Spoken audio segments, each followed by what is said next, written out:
Upmc I Center is the latest iteration of what started out as the Eye and Ear Hospital here in Pittsburgh.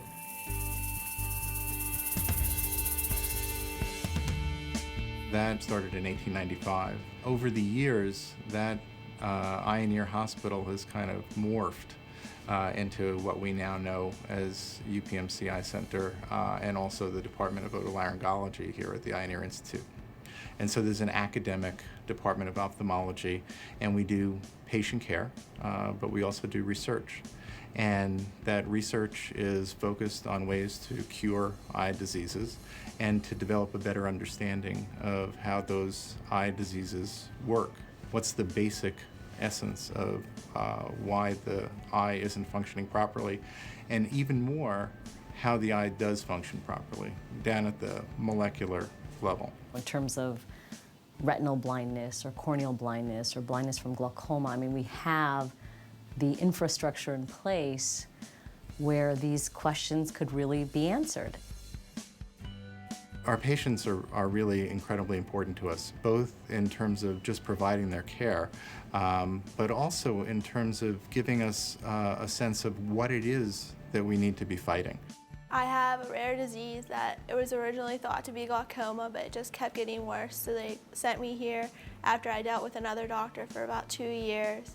I don't have attacks anymore. I'm only on 1 pill a day for the disease, and I'm on a drop, and I'm living life again, basically.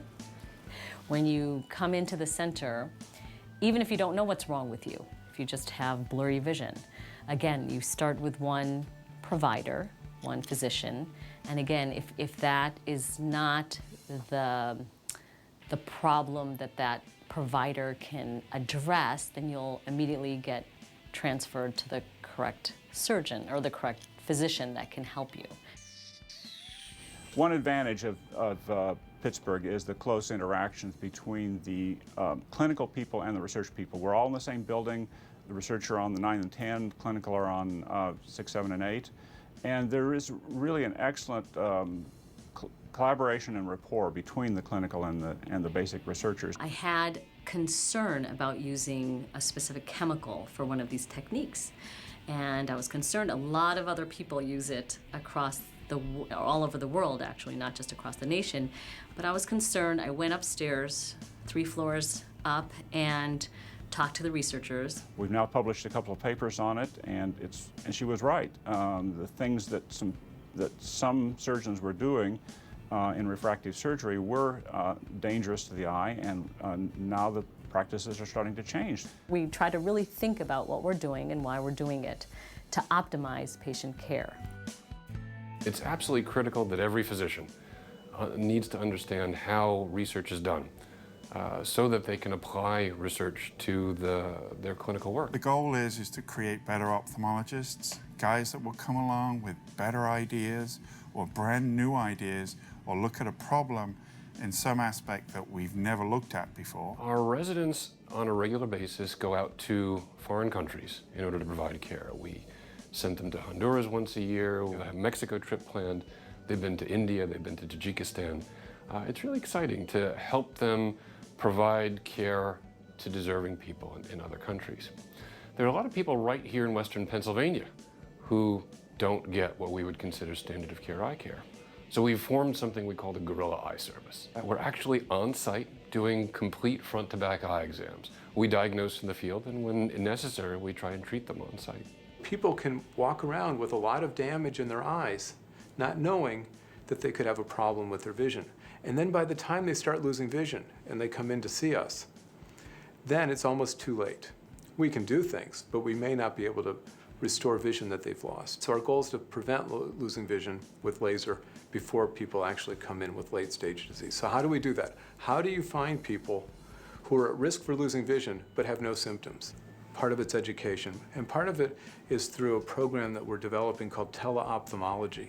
Anywhere there's a camera at the other end, with the use of our electronic health system, we can integrate that and get the information transferred back, almost real time. The Upmc I Center is really at the cutting edge of research, of clinical care. We perform canaloplasty, trabectome, some of these other stenting devices that are relatively novel, but we've become expert in these. We have a critical mass of skilled individuals who can take care of these problem patients right here locally, but other places don't have this available to them. So it really can make a difference in facilitating their care. In my subspecialty, glaucoma, Dr. Schumann's brought along his OCT technology, which he helped co-develop. By using OCT, we can measure very precisely the retina and identify types of diseases in the retina and also follow them over time.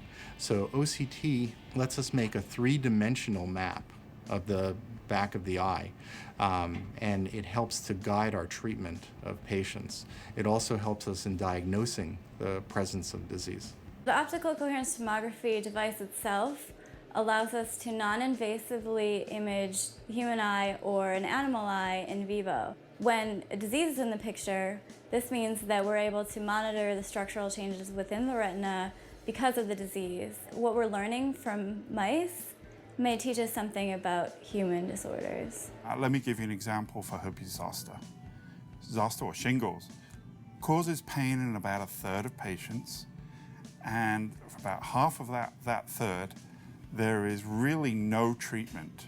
There's no way that we can actually stop a lot of the pain that is induced.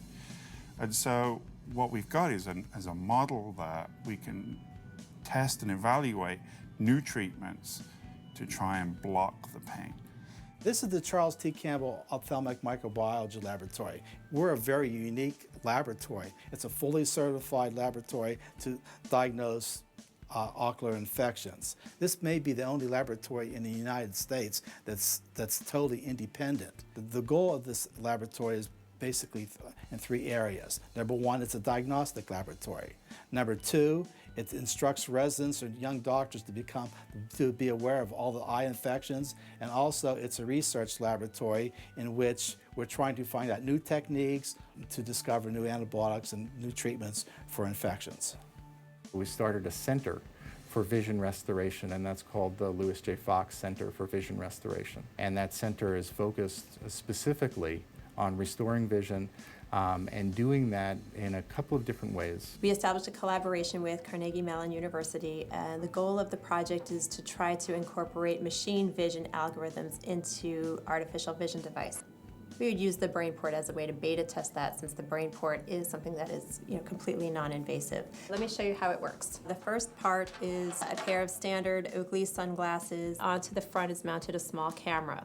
This is what captures the visual scene for the patient. That visual scene from the camera is transmitted onto this apparatus, which we call the lollipop, but it's basically an intraoral display that takes the image from the camera and projects it onto the tongue. And then the final part is a handheld controller, and the handheld controller allows you to vary things like the intensity of the stimulation that you're getting.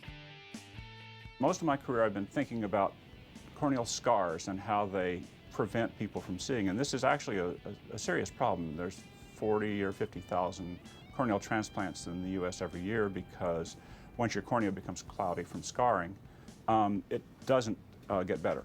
And stem cells can actually regenerate the original tissue, not just repair it. And so we had this idea that, first of all, we might be able to use the stem cells to grow a cornea in culture so we could transplant it. But then the idea came along that maybe we could actually do stem cell-based therapy, put the stem cells directly into the cornea and have it remodel the tissue, regenerate the tissue, and actually generate a clear cornea without having to do the transplant. So we tried this in a mouse model, and we were astounded to find that this tissue, which most of us consider sort of set in stone, like concrete's never going to change, the stem cells went in there and they made these cloudy corneas transparent in the mice. I came here, I guess, 12 years ago now, and took over the research program. And the reason I came here, the reason I liked the position here, was that the University of Pittsburgh is supported by an Eye and Ear Foundation, which is really unique. There are very few departments of ophthalmology that have the support of a group like the Eye and Ear Foundation of Pittsburgh. They provide ancillary support for our research efforts, and it's been a very useful thing. It allows us to recruit faculty. It allows us to cover grants if there's a break in the funding. We have collaborations with Carnegie Mellon University, with Intel, with the RAND Corporation, and all of that is right here in Pittsburgh. That's not counting all of the collaborations outside of Pittsburgh.